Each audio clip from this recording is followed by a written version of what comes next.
Assalamualaikum rekan Dakta, kita akan live Instagram dengan Aimi Bekasi dengan tema ketika anak sakit. Mungkin saat ini rekan Dakta, para orang tua juga bingung ya terkait dengan adanya cemaran etilon glikol dari BPOM, obat sirup khususnya bagi anak-anak ini rekan Dakta. Nah, masih bingung juga apa sih yang harus dilakukan ketika anak, nanti kita juga akan bergerak juga tersambung melalui Instagram. Ada Mbak Nurul Indriati, konselor menyusui dari Aimi. Assalamualaikum Mbak Nunung. Waalaikumsalam warahmatullahi wabarakatuh, Mbak Ulfi. Apa kabarnya? Alhamdulillah baik. Kita sebentar lagi akan on air dan live ya Mbak Nunu ya. Oke. Oke, Suara saya jelas ya? jadi senang sekali Mbak Nunu. Jadi nanti rekan Dakta juga dapat bergabung bersama kami, komentar di Instagram di @validakta dan di @aini_bekasi atau telepon di 8816363. Jadi dulu sebentar Mbak Nunu ya. Oke. يوم سعدك فينا يجعل الدمع في العيون نشيرا. Dakta Radio, bijak dan cerdas. Rekan Dakta, seperti yang sudah diinformasikan sebelumnya, kita akan live Instagram bersama @aimi_bekasi, bincang edukasi dengan tema ketika anak sakitan. Sudah hadir di Instagram Nurul Indriati, Kepala Divisi Edukasi dan Pelatihan, Konselor Menyusui Ibu Dua Anak. Assalamualaikum Mbak Nunu. Waalaikumsalam warahmatullahi wabarakatuh. Pagi, Mbak Kabar Ulfi. baik ya? Pagi, Baik. kabar baik ya? Ya, masih agak-agak flu. Baik. Nah, ini juga pasti kan khawatir juga Mbak Nunu ya ketika flu, takut kena anak, apalagi kalau anak udah sakit, bingung juga ini ya. Apalagi ada informasi dari BPOM dan juga dari Kemenkes terkait obat sirup yang mengandung bisa menyebabkan gagal ginjal pada anak ini. Mbak silakan. Iya. Sekarang ini kan lagi kondisi yang kita tuh lagi peralihan sebenarnya dari yang kemarin 2 tahun lebih pandemi di rumah aja gitu ya. Sekarang kegiatan kan udah cenderung normal. Nah, mulai deh tuh penyakit kalau apalagi kalau punya anak sekolah saling ketularan lah dari temennya. Nanti yang ini bawa penyakit, terus bawa ke temennya, temennya bawa ke keluarga, dari keluarga balik lagi ke sekolah lagi gitu ya, muter-muter aja. Muter-muter. Nah, itu udah dari dulu sih sebenarnya kan kayak gitu. Terus ditambah lagi apa ya kalau ibaratnya kalau orang yang tuh lagi musim penyakit gitu kan ya sekarang penyakit kok musim ya mendingan musim rambutan kayaknya ya. Benar. Iya lagi heboh-hebohnya gitu lah anak-anak sekolah nih anak-anak saya juga kayak ganti-gantian aja gitu kayak kenanya. Ditambah ada berita obat-obatan sirup yang bisa mengakibatkan gagal ginjal apalagi korbannya juga banyak ya ternyata ya dari ini Indonesia juga udah banyak sekali. Dan Delalah itu adalah obat bentuk sediaan cair yang biasanya memang diminum oleh anak-anak dari bayi, balita sampai anak-anak yang tanggung mungkin masih ada minum obat sediaan cair itu gitu. Pasti panik lah ibu-ibu nih. Hmm. Iya. Ah, itu wajar sebenarnya kalau panik. Cuma paniknya tuh jangan sampai kelamaan. Kita fokus lagi lihat kondisi anak karena sejujurnya memang nggak semua penyakit itu kan harus minum obat juga ya. Bukan yang ngajarin anti obat nih, cuma kita lihat dulu nih kondisi anak ini nih butuh obat apa enggak. Misalnya dia sudah mulai demam, tapi masih mungkin sekitar 37 atau 37,5 itu kan masih demam ringan ya, masih bisa dibantu lah dengan dia banyak minum atau mungkin di kompres-kompres hangat di beberapa titik gitu kan masih bisa. Tapi kalau memang kondisinya udah uring-uringan banget, baru bisa dibantu dengan obat-obatan kayak paracetamol juga. Alhamdulillahnya ada beberapa yang udah lulus sensor ya dari BPOM. Iya. Mungkin merek-merek obat kesayangan tuh ada yang masih, aduh ini tuh kok belum keluar statusnya gimana? Ya udah, kalau memang udah butuh banget obat, maaf, hmm, butuh banget obat, bisa lah pakai dulu obat-obat yang memang sudah aman. Aduh mbak, maaf mbak. Iya. Gitu. Jadi kalau memang dirasa banget butuh sesuatu atau mungkin kondisi anaknya memang sudah urgent banget ya. Urgent ini kayak panasnya tuh udah tinggi sekali, udah mungkin 39 atau 40 atau juga apa ya, ada gejala mungkin sesak atau yang lain-lain lah. Itu bisa langsung ke dokter aja gitu. Jadi untuk pertimbangan dikasih obat apa, jadi ibunya juga nggak usah coba-coba obat ini obat itu gitu kan. Tuh. Iya.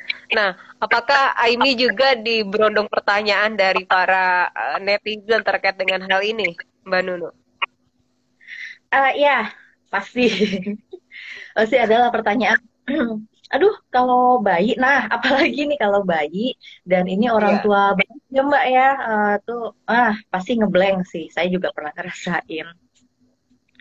eh itu kalau bayi tuh sebenarnya kalau masih rewel-rewel tingkat yang masih mild lah gitu, masih bisa ditanganin. Kalau habis imunisasi misalnya, atau Iya. masih demam-demam awal gitu, obatnya pasti paling pertama adalah ASI. Karena di ASI ini kan dia memang konsistensinya cair ya, memang dia sebagian besar kan cairan. Tuh. Dan kalau keuntungan dari menyusui langsung itu adalah bayi bisa mendapatkan antibodi dari ASI tersebut. Jadi ada rangsangan dari air liur bayi ke payudara ibu, kemudian disampaikan ke otak ibu ya, nanti membaca, oh bayi saya ini lagi sakit ini, lagi butuh antibodi A, B, C, D gitu misalnya ya. Nanti ASI yang diproduksi pun akan memproduksi antibodi-antibodi yang diperlukan oleh bayinya gitu. Nah, terus juga ada satu yang mungkin bisa langsung diperhatikan sama ibu-ibu yang misalnya dia menyusui langsung tapi juga memerah gitu. Biasanya kalau bayinya tuh lagi sakit, lagi demam itu biasanya ASINya itu cenderung lebih cair gitu. Ini ibunya Hmm. nggak usah panik dulu. Aduh, kok ASINya malah jadi ini nih, malah jadi lebih cair gitu. Kok malah jadi ikut nggak bagus juga. Pikirnya begitu ya. Padahal ASI itu selalu bagus Iya. kok. Cuma dia lagi menyesuaikan. Bayinya tuh lagi butuh lebih banyak cairan, makanya bentuknya dia akan lebih banyak cairnya. Tapi akhir-akhirnya tetap bakal ada ASI yang kental pun tetap ada. Gitu. Iya. Baik. Dan ini kan apakah semua ibu bisa ketika anaknya sakit tidak langsung berpikiran, oh langsung kasih obat aja. Padahal mungkin ada hal-hal yang eh, lebih bagus lagi yaitu memberikan ASI khususnya kepada anak sampai umur 2 tahun ini, Mbak Nunu. Ya, seperti saya bilang tadi, memang apa ya, obat itu kan juga salah satu cara untuk membantu menyamankan gitu ya. Kalau masih yang penyakit common, kita bisa lihat dari kondisi anaknya dulu, dia seberapa. Kalau masih demam, demam di bawah 38,5 lah gitu, masih bisa dibantu seperti tadi, banyak minum atau banyak disusuin sering-sering gitu ya, sering-sering, terus juga bisa dikompres, atau kalau masih bayi itu skin to skin kontak aja sama ibunya itu nanti bisa bantu menormalkan suhu ininya ya, suhu dari bayinya itu. Nah, tapi kalau kayak misalnya dia tuh ada pilek, Nah, ya kalau Iya, pilek itu juga nyusuin tuh pasti apa ya, uring-uringan juga karena dia hidungnya tuh tersurat. Nah, dia kalau nyusuin kan pakai iya, mulut. Eh, mau benar. nafas gimana gitu kan. Nah, itu eh, udah ibunya ini pasti paniknya double nih. Udah anaknya sakit, panas gitu pikirnya ya. Terus udah gitu juga, kok ini nggak mau nyusuin ini kenapa ini gitu. Mau dia nolak nyusuin. Apa ada apa udah mikir udah macam-macam gitu. Kemungkinan ya karena itu, karena dia susah napas, dia mau nyusu tapi susah napas. Iya. Nah, itu bisa dibantu dengan lingkungannya aja, dibikin jadi lebih lembab. Misalnya kan pakai AC. Kalau sekarang ya kebanyakan kan luar rumah tuh pasti pakai AC. Nah, dibantu aja dipasang diffuser. Sekarang juga udah banyak lah merek-merek diffuser yang harganya tuh terjangkau, ya nggak harus yang merek tertentu itu gitu kan. Itu untuk bantu melembabkan udara tuh bisa banget. Terus juga kalau dulu tuh orang pakai mangkok air panas gitu ya katanya kan. Kayak Tapi uap gitu ya, nasinya kayak putih atau apa ya? ya itu kan ikhtiar biar Iya. suhunya tuh sebenarnya lebih lembab jadi nggak kering ya. Kalau kering terus pilek itu kan jadi mampet, susah ya napas.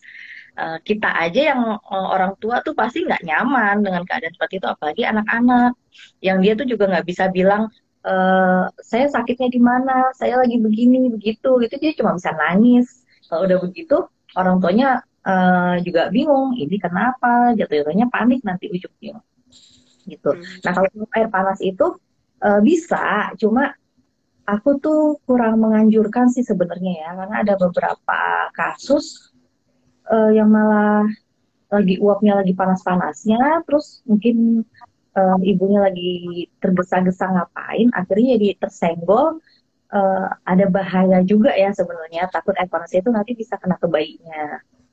Tuh bisa ini sih, kalau yang simpelnya lagi handuk yang dibasahin gitu disampirin aja di kamar gitu, itu juga lumayan bisa untuk melembabkan. Nah, terus kemudian bisa dibantu juga dengan posisi menyusuinya. Jadi kan kalau yang metode konvensional tuh nyusui dengan sambil duduk, pokoknya bayinya tuh menghadap ke atas gitu ya. Iya. Nah, kalau posisi seperti itu emang agak sulit kalau lagi pilek sebenarnya. Bisa dibantu dengan posisi ibunya tuh setengah rebahan, jadi punggungnya ibu masih diganjal dengan bantal, kemudian bayinya diposisikan seperti lagi posisi IMD itu loh, dia tengkurap. Di Nah, dada nyusuinnya gitu ya. mm, itu kan selain juga bisa dapat skin to skin kontaknya, terus juga jadi posisi hidungnya itu juga lebih ini ya, lebih nyaman gitu dia untuk menyusui. Bisa dibantu seperti itu. Mhm. Baik. Nah, apapun kalau ke dokter dan diberikan obat itu mungkin alternatif yang keberapa? Wah, mungkin panasnya nggak kunjung turun dan sudah beberapa hari begitu Mbak Nunu ya? Iya, iya, kita tuh tetap perlu dokter kok tetap. Cuma kalau pengalaman saya, misalnya anak baru belum sampai sehari gitu, panas, Mhm. udah rewel, panas, tapi belum sampai sehari, sementara nggak ada gejala-gejala lain, nggak ada tanda-tanda lain. Terus saya bawa ke dokter nih, sama dokternya malah dia nanya lagi, terus ini saya mau diagnosa apa Bu? Gitu kan belum ada 1 hari, Iya. paling setelah 3 hari deh sambil dilihat 3 hari ini bagaimana kondisi anaknya gitu. Sementara ya itu tadi dibikin nyaman dulu aja anaknya. Dulu dokter anak-anak saya malah bilang begitu. Jadi sejak itu saya terbiasa nunggu demamnya itu di atas 38,5. Setelah 3 hari, kalau emang nggak turun-turun, baru saya bawa ke dokter. Nah, itu terus juga apa ya? Biasanya kalau panik begitu, tetap ada orang tua yang ya udahlah dok, pokoknya dikasih obat aja dulu gitu. Nah, takutnya Iya. tuh over gitu ya.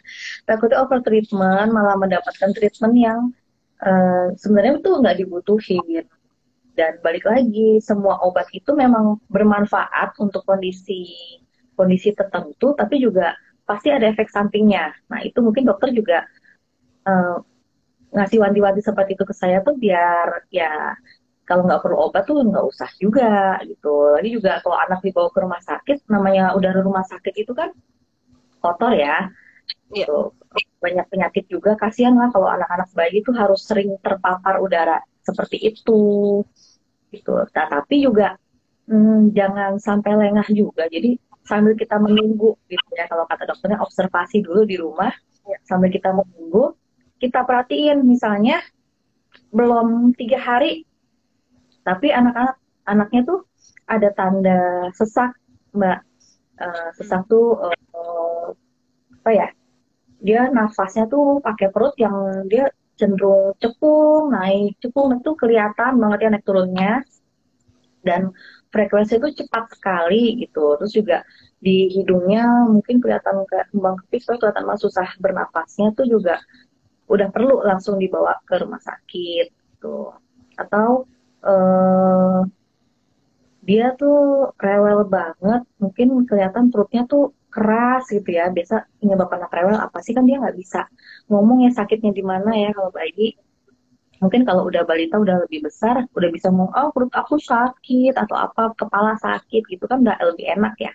Kalau bayi kan biasanya cuma nangis gitu, mau sakit perut nangis, sakit kepala nangis. Gitu. Misalnya perutnya tuh kelihatannya kembung, keras atau mungkin kelihatan bergas, dan dia juga sampai yang merah banget gitu ya mukanya gitu, saking pokoknya sepertinya emang ada sesuatu yang nggak beres nih. Itu juga perlu wajib uh, ke dokter ya untuk menegakkan diagnosa seperti apa. Tuh. Nah nanti untuk masa seperti ini nih kan ada himbauan kalau nggak meresepkan dulu obat ini ya, obat cair. Mungkin di luar list-list kan sebenarnya listnya belum terlalu banyak nih yang keluar merek-mereknya. Mungkin ada merek-merek kesayangan juga yang belum keluar, masih ditunggu-tunggu gimana. Dokter sekarang diperbolehkan untuk meresepkan obat puyer ya. Yeah. Obat puyer. Nah, itu tapi juga jangan sampai kita yang minta di stoknya obat puyer itu terlalu banyak juga, karena dianjurkan itu obat puyer dosis tunggal, maksudnya dia nggak dicampur-campur, misalnya paracetamol aja, nggak dicampur sama dextro atau apa biasanya CTM gitu kan. Itu obat tunggal aja. Itu juga jangan, dok saya stop deh begitu biar nggak lama-lama banget gitu. Nanti kalau anak sakit kan tinggal kasih aja. Nah, sebenarnya kelemahan puyer itu tuh karena dia bentuknya sudah dihancurkan, jadi obat pil itu tuh udah didesain sedemikian rupa biar dia bisa tahan sampai waktu kadaluarsanya itu kan. Belum lagi dari desain dari desain bungkusnya tuh juga kan udah didesain seperti itu. Nah, ini dia dibuka dan dihancurkan. Nah, pasti kandungannya itu juga jadi kurang proteksinya gitu. Belum lagi dia ditambahkan juga dengan gula. Nah, gula itu kan sifatnya higroskopis, dia bisa menyerap uap air ya. Nah, kalau zat aktifnya itu udah terkontaminasi dengan air, itu memang jadi nggak stabil lagi gitu. Harus cepat dikonsumsi, nggak bisa disimpan dalam jangka waktu lama. Jadi misalnya dikasih obat untuk puyer, jangan disimpan lama-lama. Di kulkas bisa, tapi maksimal 7 hari aja lah gitu ya. Daripada dia nanti udah keburu rusak, malah kalau dikasih ke anak jadi racun. Iya. Ntar jadi nyalahin yang kemana-mana lagi gitu. Oh ternyata tablet puyer juga bahaya nih gitu ke anak saya. Mungkin ya dari segi penyimpanannya itu, dari penanganannya nggak tepat juga tuh Mbak. Baik. Kami juga mengundang rekan-rekan untuk bergabung bersama kami di 0815 11 107 107. Mbak Nunu, kita jeda sejenak, nanti kita akan lanjutkan kembali setelah informasi berikut ini. Oke. Dakta Radio, bijak dan cerdas.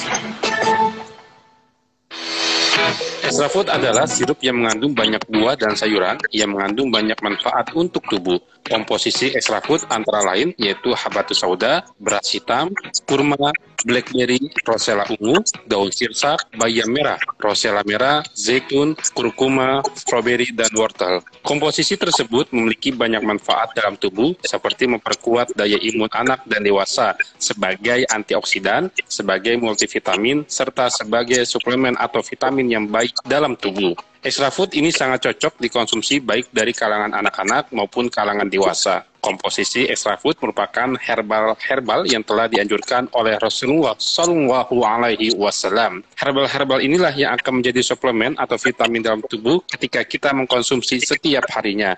Yuk hijrah, belanja sekaligus hijrah produk halal ke HNI. Dapatkan produknya di Radio Dakta. Info pemesanan hubungi 880 7426 880 7427, WhatsApp 0815 11 107 107. Hai warga Kota Depok dan Kota Bekasi, kita tahu anggota DPRD Provinsi Jawa Barat memegang peran kunci dalam penyelenggaraan pemerintahan di Provinsi Jawa Barat. Bersama pemerintah provinsi, mereka membuat berbagai peraturan daerah yang berguna untuk menjadi panduan dalam tata laksana pemerintahan di Jawa Barat. Mereka pun membahas anggaran yang diajukan pemerintah Provinsi Jawa Barat, di mana mereka dapat menolak, mengoreksi, atau menyetujui anggaran tersebut. Anggota DPRD pun mengawasi penggunaan anggaran tersebut. Lalu siapa sajakah anggota DPRD Jawa Barat yang berasal dari daerah pemilihan 8 Kota Depok dan Kota Bekasi? Ade Puspitasari Esos MBA, Dr. Haji Abdul Haris Bobihu, Haji Heri Koswara MA, Haji M. Hasbullah Rahmat SPD MHUM, Hajah Iim Nur Fatina AMD, Hajah Sumiati SPDI, Insinyur Haji Asep Arwin Potsara MENG, Insinyur Irfan Suryanagara MIPO, M. Faizin SE, Rizky Apriwijaya SSI, Waras Wasisto SH. Pesan ini disampaikan Humas DPRD Provinsi Jawa Barat. Air murni, oksigen tinggi, air aktif hanya OW. Air merupakan bagian penting untuk kehidupan karena sebagian besar tubuh kita terdiri dari air. Tanpa air, manusia akan mengalami dehidrasi. OW Water hadir mencukupi kebutuhan air bagi kesehatan Anda. Dengan kandungan mineral anorganik rendah, air minum yang mengandung oksigen tinggi, serta air minum yang telah diaktifkan dengan sinar alfa melalui proses molekuler resonant magnetic technology. Inilah yang menjadi keunggulan OW Water dibanding dengan air minum biasa lainnya. Air minum kesehatan OW Water dapat membantu proses penyembuhan antara lain sakit kepala atau migrain, diare, bronkitis, diabetes mellitus, kolesterol, haid tidak lancar, stroke, darah tinggi, dan berbagai penyakit lainnya.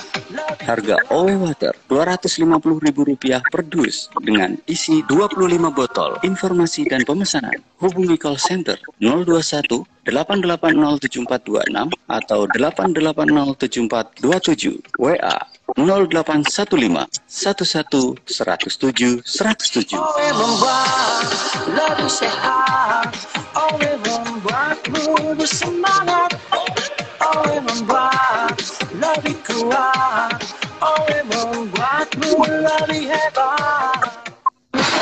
Bijak bertanya jawab keislaman bersama Ustadz Abu Himam. Pertanyaan dari Ibu Diah di Cikarang. Pak Ustadz, bolehkah mendidik anak dengan bertepuk tangan dan bernyanyi seperti kebanyakan anak taman kanak-kanak saat ini? Mendidik anak tentu berbeda dengan mendidik orang dewasa. Maka anak lebih senang belajar itu dengan pendekatan bermain. Salah satu bermain, anak itu adalah menghafal sesuatu melalui syair, nasyid, nyanyi, bertepuk tangan. Nah, selama itu kontennya atau isi daripada yang dilagukannya, yang disyairkannya, yang dinyanyikannya itu adalah nilai-nilai kebaikan, didikan kepada anak, kemudian tidak berlebihan dan tidak menyebabkan anak jadi cenderung mencintai hura-hura, mencintai poya-poya. Selama itu dilakukan dengan wajar, insya Allah Islam tidak sempit dan Islam tidak kaku. Selama itu dalam batas-batas yang wajar ya. ajarkan kepada anak-anak. Termasuk senandung yang halal kepada anak-anak dalam mempelajari pelajaran dengan bentuk nasyid atau syair-syair yang dinyanyikan. Wallahu ta'ala alam. Bijak bertanya jawab keislaman bersama Ustadz Abu Hima. Dakta Radio, bijak dan cerdas. Rekan Dakta akan melanjutkan kembali bincang kami bersama Aimi Bekasi. Ketika anak sakit, silakan rekan Dakta bisa berkomentar atau punya tips-tipsnya juga ketika anak sakit di Instagram kami di @radiodakta dan di @aimi_Bekasi atau telepon di 0218816363 dan WhatsApp 08151107 107. Nah, Mbak Nunu, untuk perawatan anak sakit untuk yang masih full ASI dengan yang sudah tidak ASI, apakah ada perbedaan ini, Mbak? Kalau full ASI itu, jadi sebenarnya untuk perawatan anak di rumah kita mempertimbangkan kenyamanan dia dulu kan ya, gitu. Nah pasti yang bayi dengan yang kakaknya yang udah lebih besar tuh pasti beda caranya. Lagi juga memang geraknya udah beda kan. Kalau bayi tuh kan masih lebih banyak tiduran. Juga kalau full ASI tuh sebenarnya ya seperti saya sebutkan tadi itu sebenarnya lebih enak ya. Dulu zaman anak-anak masih bayi itu saya lebih sebenarnya lebih enak kalau pas lagi qadarullah lagi dapat penyakit gitu, lagi agak rewel. Saya berpegangan kalau dia banyak nyusu, dia tuh kayak kita banyak minum gitu kan. Nah kemudiannya saya juga baru tahu tuh ternyata setelah bergabung dengan Aimi itu saya baru tahu ternyata di ASI itu memang kayak cairan ajaib kalau dibilang kan ya. Dia yang seperti tadi saya udah jelaskan, dia menyesuaikan dengan kondisi bayinya. Bayinya lagi butuh antibodi untuk melawan penyakitnya itu. Di ASI dikeluarkanlah antibodi itu yang nggak bisa didapatkan dari susu formula. Karena susu formula memang udah pakemnya kan begitu aja ya. Semua dibikin dengan kondisi yang sama. Sementara kalau ASI itu dia menyesuaikan dengan kondisi anaknya itu. Itu kalau dari yang full ASI. Tapi juga misalnya ada kakaknya atau anggota keluarga yang memang lagi sakit flu lah yang paling common ya, yang paling sering terjadi gitu. Baiknya ya yang besar-besar itu lebih mengalah untuk pakai masker di rumah. Kalau bisa juga agak jauh-jauh dulu lah dari yang bayi karena memang kekebalan tubuhnya itu belum sempurna dia ya. Gitu. Terus juga untuk kakaknya nih yang lebih besar ya. Ibunya sih kalau bisa dibagi 2 sekalian ya kalau bisa. Dibelah ya. Aduh kakaknya lagi sakit tapi kok takut nanti adiknya yang masih bayi ini yang lagi nyusuin takut ketularan juga gitu. Aduh pasti bingungnya di situ sih kalau jadi ibu tuh. Ya kakaknya dikasih tahu ini kan adik nanti takut adiknya ketularan, kalau adik sakit juga kasihan dia belum kuat gitu, belum kuat kayak kakak pakai masker ya, kalau bisa juga diajak main dulu lah sama siapa yang ada di rumah juga, mungkin juga ada mbak atau ada neneknya, diajak main dulu, nggak sering-sering ketemu dengan adiknya. Itu nanti kalau adiknya udah tidur, ibunya bisa gantian tapi juga sambil pakai masker. Jadi kalau menurut saya sih kebiasaan yang dulu kita lakukan waktu masih PPKM, waktu masih zamannya PPKM, saya kan nggak bilang kalau pandemi udah berakhir ya, karena masih belum dinyatakan berakhir gitu, dan emang masih ada juga. Waktu kemarin kita PPKM itu kan tertib ya, lebih cenderung tertib lah, pakai masker, cuci tangan segala macam. Nah itu nggak ada salahnya kalau sekarang juga tetap diterapkan seperti itu. Masih bisa dibilang kita tuh sekarang masih peralihan, masih adaptasi untuk kembali ke keadaan yang normal seperti dulu itu.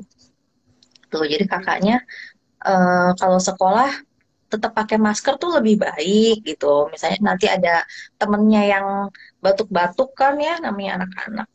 Hmm, nggak mungkin juga kalau dia nggak masuk karena nanti pasti ketinggalan pelajaran gitu. Jadi tetap pakai masker, tetap dikasih tahu dia pakai masker, tetap cuci tangan, itu rajin cuci tangan, juga jangan lupa asupan-asupan bergizi yang waktu zaman PPKM tuh pasti kencang banget tuh semua. Buah-buahan, sayuran, makan vitamin, itu tuh juga dilanjutkan aja. Itu masih masih bermanfaat kok, nggak ada salahnya. Kalau untuk bayi, misalnya dia lagi apa ya, lagi pilek gitu, dia pasti nggak nyaman, dia susah tidur gitu ya. Padahal dengan dia tidur itu dia bisa apa ya, badannya tuh bisa melakukan perlawanan terhadap penyakitnya itu kan. Karena dengan banyak istirahat dia akan lebih bisa eh, mengumpulkan tenaganya untuk melawan penyakit. Tapi kalau pilek ya pasti susah tidur. Kalau dia lagi panas pasti rewel. Nah, bisa dengan dikondisikan ruangannya seperti yang tadi saya bilang itu, dibikin lebih lembab. Atau kalau masih pagi-pagi seperti ini bisa dijemur sebentar. Nggak harus nggak harus berjemur yang benar-benar di bawah terik matahari dan bayinya tuh yang dilepas bajunya gitu. Jangan deh gitu. Karena sekarang UV-nya tuh kenceng banget ya kalau saya lihat ya. UV-nya kenceng dan juga banyak dokter udah menyarankan janganlah yang kena sinar UV banget gitu, jangan. Mungkin bisa sambil di teras sambil duduk-duduk kan tetap bisa kena juga panasnya gitu. Tuh bisa melonggarkan lah slam-slamnya untuk keluar, dia juga bernafasnya lebih enak. Nanti kalau udah dijemur itu juga efeknya dia kan akan gerah gitu ya, panas. Jadi dia juga akan lebih banyak untuk minum ASI-nya seperti itu. Baik. Terus kalau Nah, tentunya kalau anak yang sakit, ibunya pasti juga terkena dampaknya nih Mbak ya. Istilahnya kan entah kita dalam kondisi yang memang tidak sehat, terkena anaknya juga. Nah, istilahnya menjaga agar tidak tertular ataupun menjaga asupannya bagaimana ini Mbak, ibunya sendiri? itu ibunya paling pertama pasti kalau orang tua dulu bilang kalau anaknya tidur, ibu juga tidur gitu ya. Itu kan untuk kondisi untuk menjaga kondisi ibu gitu. Ya, iya bisa. Emang itu idealnya. Cuma saya bilang kalau kondisi yang normalnya kan pasti ibu ada pekerjaan lain juga di rumah gitu. Jadi kalau anak tidur kadang kesempatan dia untuk mengerjakan yang lain, nanti mungkin baru selesai belum sempat istirahat, anaknya udah bangun udah minta diperhatikan lagi gitu. Atau kalau udah punya kakak, kalau udah anak kedua atau anak ketiga kan pasti juga ibunya akan ngurusin kakak-kakaknya juga gitu. Ya diusahakanlah sesempatnya gimana caranya ibu mengatur biar dia tetap bisa istirahat. Jangan lupa asupannya juga. Dan misalnya ibunya udah terlanjur karena ini nih ada virus nakal nih udah terlanjur masuk. Ya sementara dia masih menyusui kan, lagi menyusui bayinya, gimana biar bayinya nggak ketularan, dia tetap itu tetap pakai masker diusahakan. Seperti kebiasaan-kebiasaan yang kemarin waktu kita pandemi itu tetap aja kita pakai masker di bayi ketika lagi nyusuin bayi. Terus juga ruangan sering-sering dibersihin gitu, apa ventilasi dibuka, jadi virus-virus tuh juga bisa keluar, ada pergantian udara juga gitu, virusnya nggak muter-muter di dalam ruangan atau dalam rumah aja. Tuh ibu ya, kalau bisa istirahat, diusahakan istirahat, mungkin nonton drakornya agak-agak dikurangi demi menjaga badan. Iya. Terus juga jangan panik-panik dulu gitu. Nanti kalau ibunya ikut panik, kalau ibunya galau tuh bayi juga merasakan gitu. Jadi kalau ibunya ngerasa ada yang nggak enak gitu, bayi juga pasti merasakan, dia jadi rewel juga. Nah kalau udah bayinya rewel, ibunya juga ikut panik lagi. Jadi kayak muter-muter di situ aja gitu. Jadi ibunya juga perlu untuk tenang dulu. Emang susah sih, terus terang aja kalau masih punya bayi yang lagi rewel tuh emang susah kita untuk tenang. Tapi gimana caranya gitu? Mungkin bisa minta bantuan dengan orang yang ada di rumah juga gitu ya, minta digendong dulu bayinya, jadi ibunya bisa menenangkan diri dulu, nanti baru diambil lagi bayinya, seperti itu. Baik. Nah, untuk support system dari keluarga ataupun bagi ibu yang bekerja ini bagaimana, Mbak? Kalau ibu yang bekerja, alhamdulillahnya kalau dia bisa ambil cuti kalau anak sakit ya. Cuma kan kalau namanya penyakit seperti itu nggak bisa diprediksi juga. Kalau nanti sering-sering sakit ya nggak bisa sering-sering cuti juga. Pasti nanti bermasalah di kantor ya. Ya bisa lah. Sekarang kan zaman udah lebih modern, masih bisa pantau kondisi anak lewat video call mungkin. Di rumah tuh udah yang menjaga anak, mungkin anaknya yang di rumah tuh lagi sakit, yang menjaga itu udah di training dulu nih. Jadi kalau saya punya kebiasaan biarpun saya nggak bekerja gitu, tapi kan kadang-kadang ibu rumah tangga juga perlu apa Orang ya, lain perlu bantu ya. tetap perlu bantuan juga sebenarnya gitu. Ada kondisi-kondisi yang dia tetap perlu bantuan juga, perlu support juga dari sekitarnya. Jadi saya kalau lagi ke dokter anak itu selalu mengajak mbaknya, mungkin saya bawa mbak yang biasa bantu di rumah, atau neneknya juga kadang-kadang sebenarnya lebih panik itu nenek loh. Gitu. Ibunya udah tenang, udah, oh aku Iya. tahu nih anak begini-gini, misalnya udah udah ada pengalaman berapa kali anak sakit tuh udah tahu gitu ya, kalau anak aku kalau begini nih begini-gini dia udah enak gitu caranya. Terus neneknya datang langsung, wah ini harus dikasih ini, wah lebih heboh sebenarnya neneknya tuh. Jadi kadang-kadang suka saya ajak juga ke dokter gitu. Nanti dokternya menjelaskan nih kalau anak seperti ini tuh harusnya begini gini. Biarpun dulu mungkin dokternya pernah menerangkan ke saya sendiri gitu atau ke suami, nggak apa-apa lah minta diterangin lagi biar neneknya juga paham, karena lebih apa ya gitu kalau dokter yang ngomong lebih percaya. Itu support sistemnya seperti itu. Atau mungkin bisa gantian dengan suaminya ya. Itu kan kalau kayak ayah Asi bilang tuh bikinnya berdua, ngasuhnya juga berdua gitu. Jadi ya kompakan aja gimana caranya. Kalau ayahnya lagi bisa lebih longgar, bisa bantu memomong anaknya.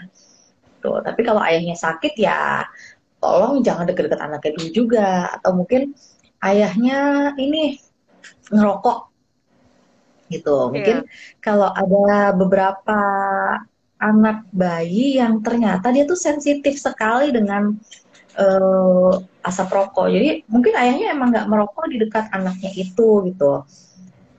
Dia udah ngerokok di perjalanan pulang ke rumah, tapi kan masih nempel ya di baju gitu atau di badan ayahnya, tuh jangan langsung buru-buru peluk anaknya, kangen sih iya gitu, tapi mandi dulu aja deh Pak gitu kan. Saya kasih itu juga salah satu support untuk anak ya, anak dan juga istri. Baik. Jadi support system semuanya, semua lingkungan, dan kita pun merawatnya pun juga lebih enak gitu ya Mbak ya. Kalau udah TikTok apa udah bisa tektokan seperti itu, udah ketemu apa ya iramanya, udah ketemu selah-selahnya gitu kan, udah saling ngerti, itu udah lebih enak biasanya. Kalau kakaknya mau main gitu, nanti diajak, oh, kakak sini aja main sama ayah aja gitu kan, tuh lebih enak. Jadi yang kakak juga nggak ngerasa tersisihkan gitu, kasihan juga dia, kok perhatian ke adik semua, nanti aku sakit aja deh gitu biar aku diperhatiin, lah gimana jadinya.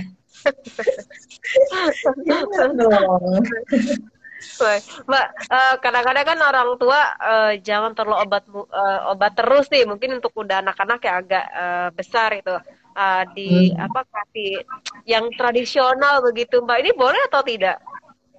Tradisionalnya apa dulu nih? Ya misalkan kalau zaman dulu nih ya, anak sakit panas pakai bawang dan sebagainya, atau pakai minyak putih dan sebagainya, bagaimana Mbak? Oh gitu. Ini juga kita lihat dulu kondisi dari anaknya gitu ya. Emang kalau orang-orang tua zaman dulu ya, saya juga ngalamin di bawang merah diparut gitu kan, terus nanti dikasih minyak ya, kasih minyak. Iya. Saya mikirnya mah kalau dulu mungkin belum banyak ini minyak telon juga belum banyak gitu. Lagi juga sebenarnya nggak wajib kok dia dibauri dengan minyak-minyakan itu nggak wajib. Dan juga dilihat lagi kondisi anaknya ya karena ternyata banyak anak-anak tuh yang sensitif sekali gitu kulitnya dengan minyak. Jangankan minyak bawang merah ya. Mungkin minyak Iya. telon udah mild aja udah banyak campurannya juga. Ada anak yang langsung merah-merah gitu ya kulitnya. Nah, kalau bawang merah itu tuh dia tuh lebih, kalau saya bilang tuh lebih galak ya Iya. minyaknya itu Panasnya karena ya. lebih panas. Banyak yang akhirnya jadi merah-merah dan bahkan jadi melepuh, Mbak. Dia jadi melepuh kayak habis kebakar gitu tuh banyak itu kejadian. Nah, jadi mungkin ditunda dulu lah, apalagi kalau masih anak bayi tuh dioles-olesin Iya. yang ramuan-ramuan zaman dulu tuh di ini dulu, jangan dulu. Dia juga menyumbat pori-pori kulit anaknya kan. Sementara kalau lagi demam itu baiknya sih pori-pori itu dalam keadaan terbuka, jadi dia bisa melepaskan panas yang dari badannya anak gitu.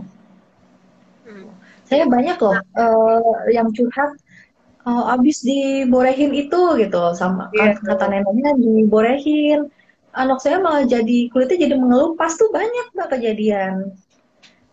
Jadi kembali lagi kita lihat ke ini ya ke kondisi anaknya aja kalau dia memang kuat, tapi kalau belum butuh kan sebenarnya cuma untuk anget-angetan aja gitu.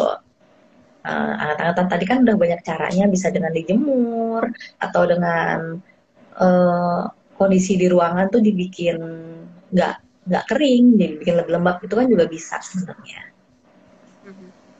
Baik, dan kami masih mengundang rekan Dakta untuk bergabung bersama kami di 081511100707. Nah, untuk makanan-makanan Mbak ketika anak sakit yang sudah mungkin yang sudah makan ya, makan sendiri usia 2 tahun ke atas sih bagaimana Mbak untuk asupannya?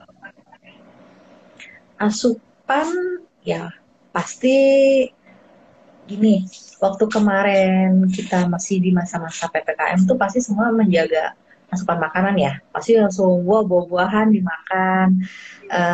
Makan-makanan juga lebih banyak yang bikin sendiri kan daripada yang beli gitu. Nah, itu aja dipertahankan seperti itu. Kalau untuk daya tahan tubuh lebih banyak inilah makanan yang mengandung vitamin C atau juga zinc tuh juga baik untuk daya tahan. Dengan dia berjemur juga itu kan mendapatkan vitamin D3-nya gitu. Ya gitu aja. Kalau bisa dikurangin juga makanan-makanan yang ultra proses yang kayak udah makanan tuh udah jadi kering gitu ya. Emang itu praktis dan juga memanjakan lidah sih sebenarnya. Cuma udah banyak penelitian yang efeknya tuh buruk untuk daya tahan tubuh, terutama anak-anak tuh sekarang banyak banget ya makanan-makanan yang ultra proses tuh yang instan-instan gitu kan udah banyak, apalagi produk makanan bayi itu juga banyak ya biskuit-biskuit itu kan. Kalau bisa sih bikin aja untuk anak-anak cemilannya buah potong juga bisa. Ibunya bikin kue bolu gitu juga lebih sehat sih kayaknya. Iya, baik. Nah, ini kalaupun yang sebelumnya pernah mengkonsumsi obat sirup, nah untuk yang balita yang masih ASI ini apakah harus terus diberikan ASI saja terus ketika mereka sakit, Mbak Nunu? Udah telanjur ya, terus habis itu kemarin udah telanjur minum, terus lagi tengah-tengah gitu. lagi tengah-tengah pengobatan belum selesai belum sembuh, tahu-tahu ada berita gitu obat sirup ditarik semua dari ini. Kemarin saya juga ya ini karena kondisi di rumah juga lagi muter-muter nih sakit ya. Saya kemarin baru dari apotek juga dan emang bener ternyata obat-obat yang sirup tuh kosong ya di rak gitu kan. Kalau udah terlanjur diminum dan ibunya emang ragu-ragu tentang keamanan dari obat tersebut, mungkin belum masuk ke list yang dinyatakan aman sama BPOM ya, berhenti aja dulu gitu, berhenti aja dulu. Kalau misalnya obat-obat yang, ya kalau saya bilang sih obat standar tuh kan kayak paracetamol gitu ya. Ya. Kalau untuk bayi ya masih bisa dibantu lah dengan sering-sering disusuin gitu tuh masih bisa sebenarnya. Terus kalau untuk obat khusus yang emang harus diminum, nggak bisa berhenti gitu kan. Ya mungkin ada kondisi anak tertentu yang dia memang masih harus rutin minum itu, nggak boleh putus. Baiknya sih konsultasi lagi ke dokter, dok ini baiknya gimana obatnya, apa diganti dengan obat lain yang udah dinyatakan aman, ataupun obatnya itu ya terpaksa harus digerus gitu. Tapi memang untuk anak-anak lebih repot sih minum obat puyer ya, dan penyimpanannya juga lebih repot sebenarnya puyer itu. Tapi ya namanya kondisi lagi darurat, ya itu ada pertimbangan dari dokternya lah gitu. Kalau untuk yang kondisi-kondisi khusus misalnya lagi pengobatan TBC itu kan nggak boleh putus ya. Kalau putus nanti dia harus ulang dari awal lagi.